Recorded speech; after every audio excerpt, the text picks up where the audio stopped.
All right, welcome back to the channel. It's your boy Fanon, and in this video, we're going to be in the 147-pound division, and we're going to be talking about Errol Spence Jr. preparing for the Terrence Crawford rematch and the potential of him using Jaron Ennis to prepare him for that fight. People out of the gym of Philadelphia who have been associated with Bozy Ennis and Jaron Ennis have given their opinion on it. I thought that it was very, very interesting and something definitely worth a discussion because I would really, really, really hope that it happens. Now, let's talk about that in this video.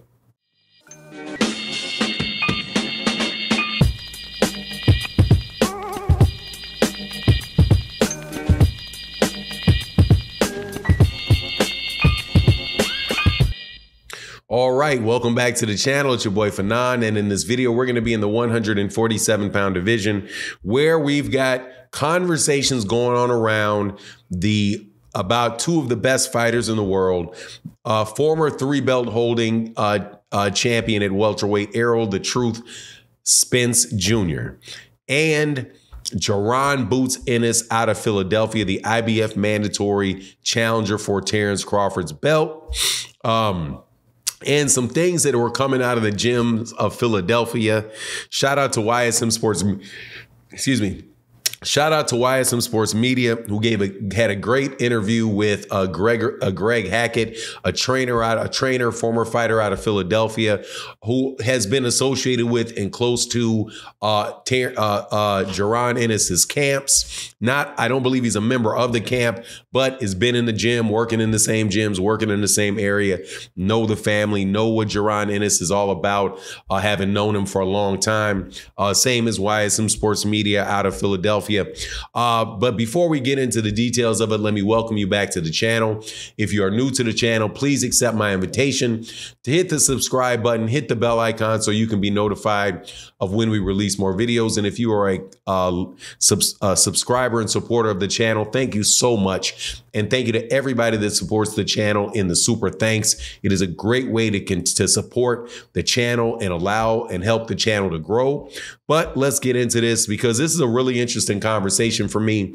And something that I really hope to take place. Not saying that it will, odds on it won't, but I think it's probably the best thing for it to take place. And that is a suggestion that was made on this channel by one of the best boxing historians on YouTube. Goes by the name of Blood Boxing, Retro Boxing, and documentaries. You definitely go check out his channel. Very, very knowledgeable about the sport of boxing. He was on OG Boxing Talk, a show that we do on Sunday mornings, and was asked, what do you think Errol Spence Jr. should do to put him in the best position to beat Terrence Crawford in the rematch? And the answer was that he needs to find very hard sparring, very tough sparring, somebody that in sparring can really, really push him and give him a lot of the same looks that he'll get from Terrence Crawford. And the answer to that was obviously the switch hitting top contender. Out of the 26 years old, he's 31-0 with 28 knockouts. Definitely one of the most complete, savage, skilled, talented fighters that there is in the world. And I think probably the best dude maybe the best dude at welterweight, period, right? In Jaron "Boots" Ennis out of Philadelphia. And so a question was posed on why, again, shout out to YM Sports Media for their interview that they did with a very regular guy on their channel. Also, I think Greg Hackett has his own YouTube channel too. Has very good, does very good live streams on his YouTube channel. So check him out over there. I don't know off the top of my head what the name of it is, but you guys have been around. You pay attention. You gotta know, who these guys are. Or you can easily find them on YouTube. Just YouTube Greg Hackett. You'll find his YouTube channel. YSM Sports Media. You'll find theirs. Anyway, the question was posed about what he thought, if he thought that was a good move. And the answer to it was pretty much like, yeah, but no. But the way that I interpreted it was like, yeah, but there's some things that you need to be worried about, right? That's how I interpreted what he said. Now, why would it be a good thing? Because you're not going to get any work because Jaron Ennis most definitely can give you the type of work and can give you the looks and can give you the speed, the quickness, the everything, the side, everything that you need to prepare for Terrence Crawford. Jaron Ennis has more than enough of it to prepare it for you. And if you can deal with Jaron Ennis doing that stuff, you're going to have a lot better chance dealing with Terrence Crawford in that same regard. Also, the caveats on it were that, a lot of these guys, sometimes they don't want to do it because they may feel like they're going to fight each other down the line.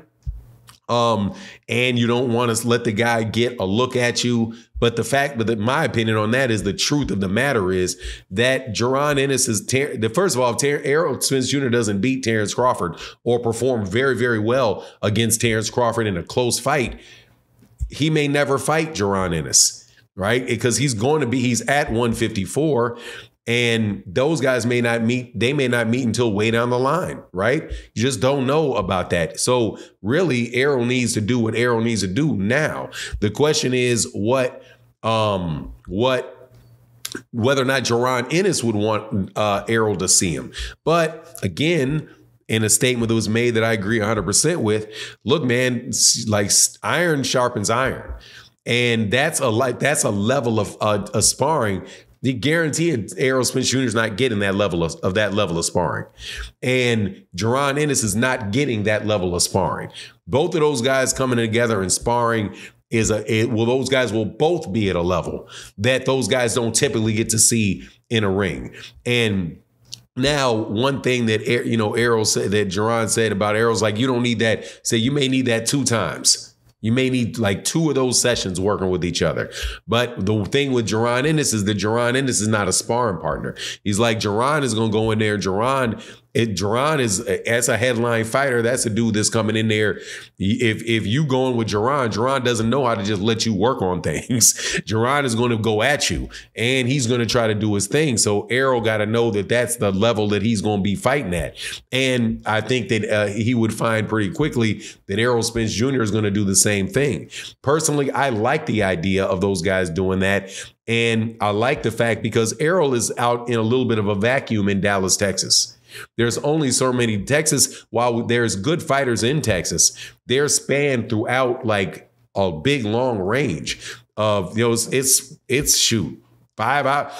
It's 4 hours, man. It may be 6-7 hours between Dallas and Houston, right? So just getting that level of sparring, I like it. But at the same time, obviously, Jaron Ennis is, you may want 1 or 2 with him, maybe 3 with him. And Jaron is going to have, and Errol's going to have to pay whatever amount of money it is that Jaron Ennis wants to pay for that sparring.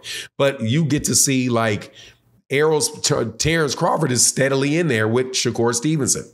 And that type of competition is you can't get much better sparring than Shakur Stevenson. You also see guys like Devin Haney who are going to go spar with Gervonta Davis. Errol Spence Jr. early in his career was sparring with Floyd Mayweather Jr. and I'm sure that had Errol Spence Jr. very sharp going with Floyd Mayweather. So anyway, man, I like the idea. I like what the response was out of Greg Hackett and YSM Sports Media. But anyway, that's my take on the matter. You let me know what you think in the comment section. And with that, I'm out. Peace.